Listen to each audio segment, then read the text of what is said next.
I'm pleased to be joined by my colleagues, Senators Durbin, Merkley, Schatz, and Blunt Rochester. And good afternoon.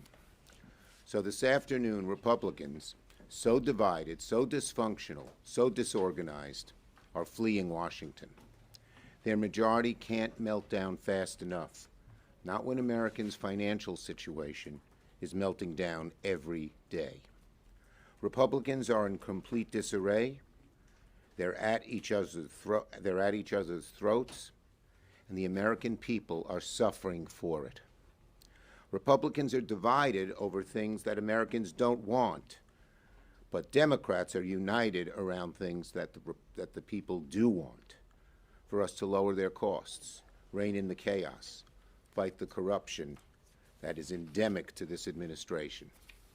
Republicans have tied themselves up in knots and torn each other to shreds over Trump's brazenly corrupt slush fund for his billionaire cronies and January 6th insurrectionists.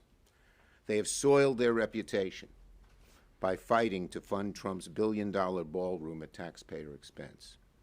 And all the while, Republicans haven't lifted a finger to lower Americans' costs. Trapped in a corner by their own president, Republicans have their backs to the wall with no way out, nowhere to hide, no end in sight.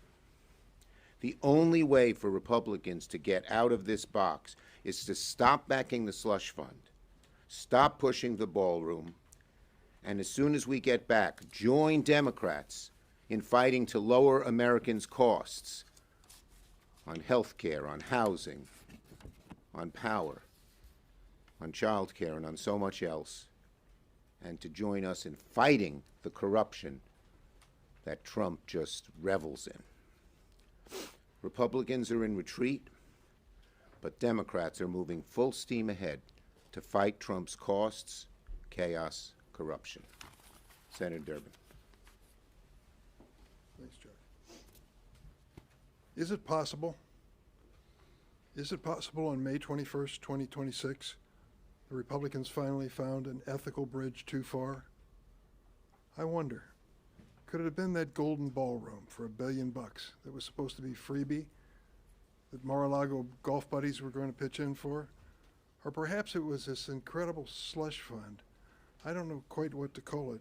It was a Capitol Police Cop Beaters Relief Fund, so that those who were convicted of assaulting the Capitol and their violent attacks will get a special premium payment by this slush fund.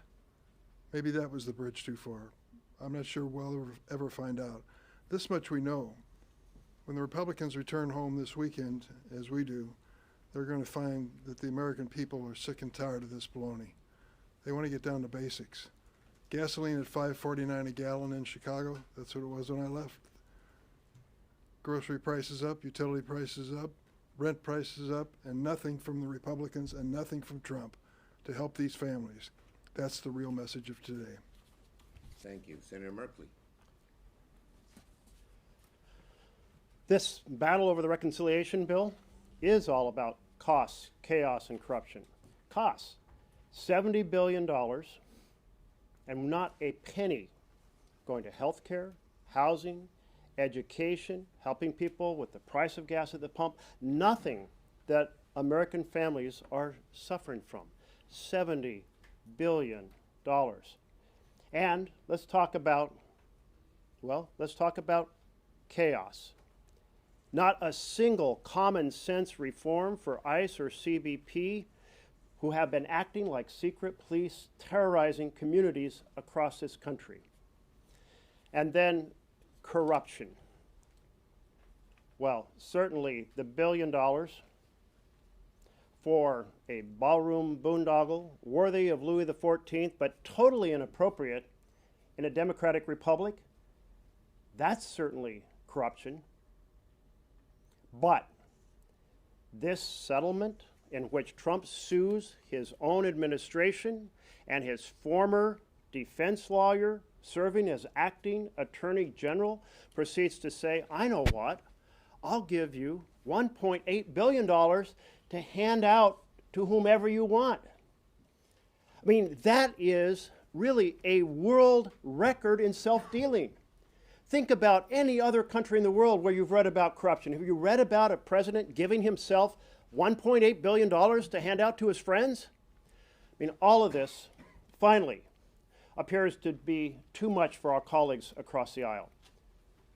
We are hoping that they will join us in tackling the issues that families face across this country, join us in tackling the misbehavior of ICE and CBP, and join us in taking on this profound level of corruption that has known no equal in our entire 2 centuries plus of history, and probably no equal anywhere in the world. Senator Schatz.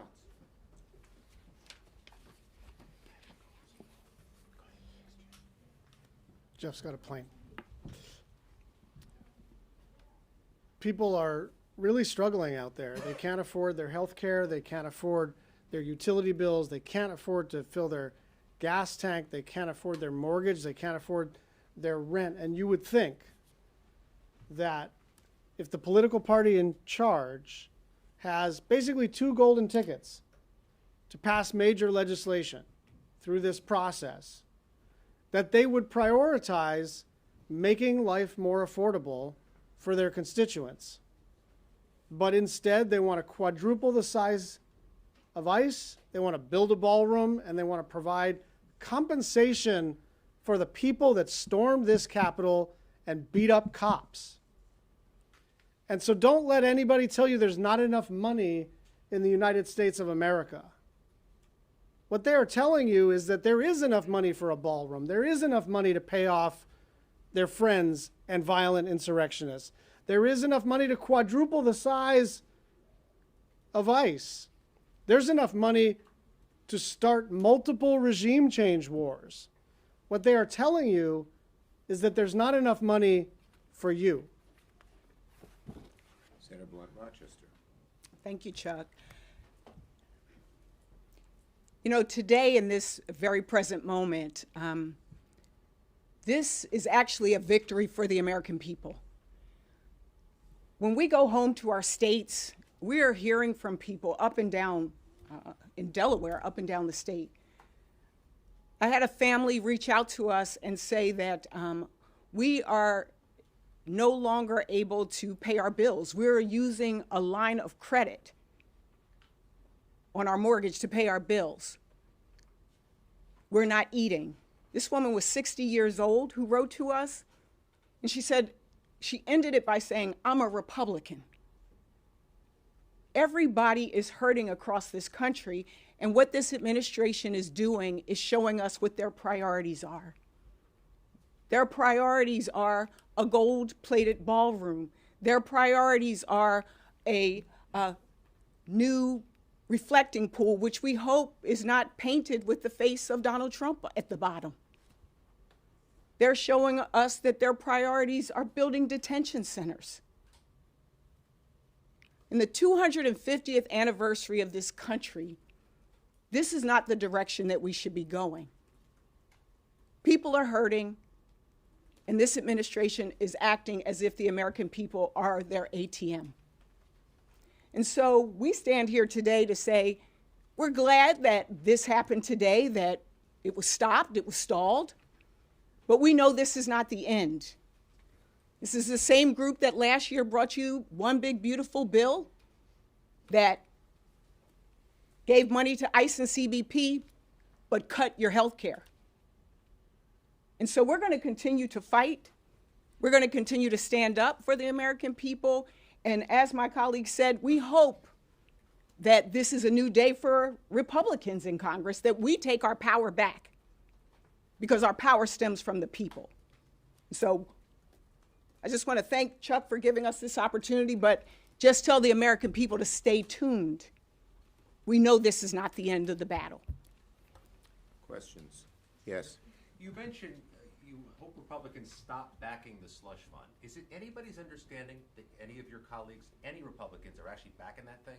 The whole fight that they've had today is about bowing down to Donald Trump and doing what the American people don't want them to do, whether it's the ballroom or the slush fund, or siding with the American people. And the bottom line is that too many of them are siding with Trump. They're either afraid of Trump, look what happened this week, or they are blind, so blind that they don't see that it's costs, costs, costs that's making the American people angry and frustrated. And frankly, we're angry and frustrated that Republicans don't join us. We want to help people feed themselves. We want to help people be able to go to work and pay for that tank of gas. We want to help first-time home buyers afford a mortgage. And they're busy fighting amongst themselves on something the American people don't care about. Thank you, Mr. Leader. When you all return, the FISA deadline will be, I think, June 12th.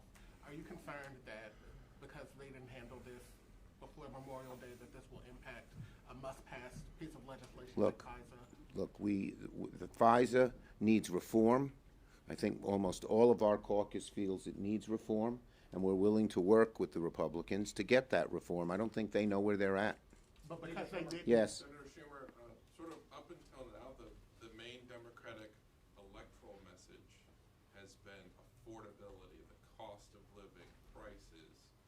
Are you guys now going to talk a lot more about corruption going into the fall? Look. Because you've got now this fund. Here's the link. Corruption often leads to the high prices. Donald Trump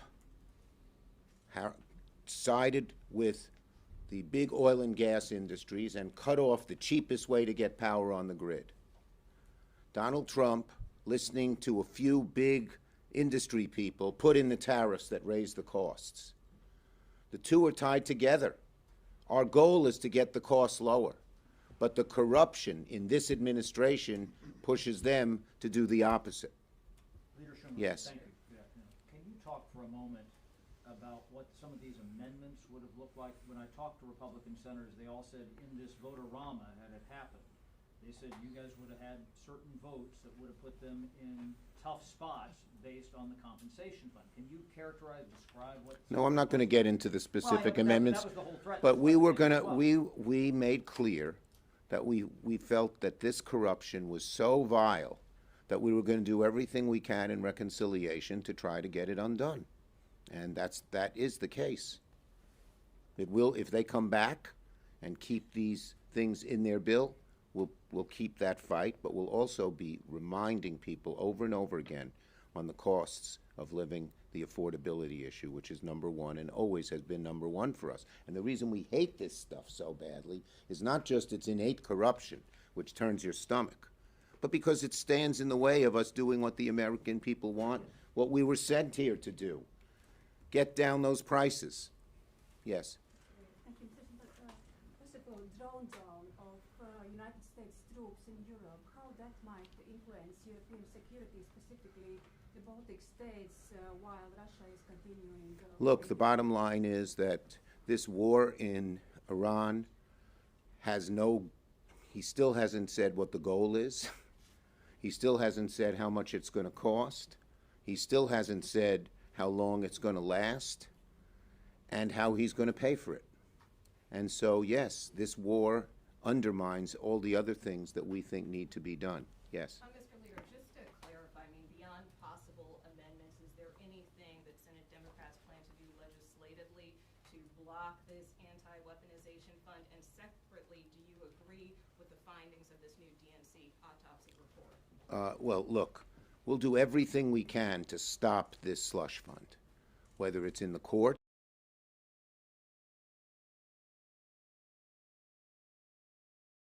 The lifting sanction on Russian oil, and there are a lot. I think Trump has been far too cozy with Putin and not strong enough for Ukraine. One of the things we'd like to do is impose those sanctions on Russia, which still the Republicans aren't ready to go forward with.